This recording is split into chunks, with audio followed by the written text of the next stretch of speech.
बैलगाडी रस्त्यावर लावली म्हणून आई मुलासह भावाला केली मारहाण। भांडेगाव सारोळे शिवरस्त्यावर घडली घटना। बैलगाडी रस्त्यावर का लावली या किरकोळ कारणावरून झालेल्या वादातून तिघांना मारहाण केल्याची धक्कादायक घटना बार्शी तालुक्यातील भांडेगाव सारोळे शिवरस्त्यावर घडली आहे। या प्रकरणी वैराग पोलीस ठाण्यात दोघांच्या विरोधात गुन्हा दाखल करण्यात आला आहे। याबाबतची अधिक माहिती अशी की 15 एप्रिल रोजी रात्री 11 वाजण्याच्या सुमारास सारोळे ते भांडेगाव शिवरस्त्यावर तळ्याकडे जाणाऱ्या रस्त्यावर समाधान सज्जन मंडलिक राहणार भांडेगाव हे बैलगाडी लावून उभे असताना आरोपी संतनाथ उर्फ मुन्ना महादेव जाधव व विठ्ठल लक्ष्मण वलगे हे दोघेही राहणार सारोळे यांनी रस्त्यावर बैलगाडी का लावली असा जाब विचारत वाद घातला।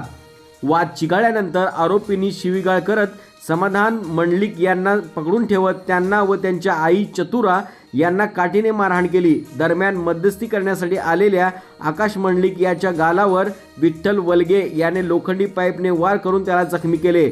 घटनेदरम्यान संशयित आरोपींनी तिघांनाही जीवे मारण्याची धमकी दिल्याचे तक्रारीत नमूद आहे। या घटनेमुळे परिसरात काही काळ तणावाचे वातावरण निर्माण झाले होते। पोलिसांनी या प्रकरणी गुन्हा नोंद करून पुढील तपास सुरू केला आहे।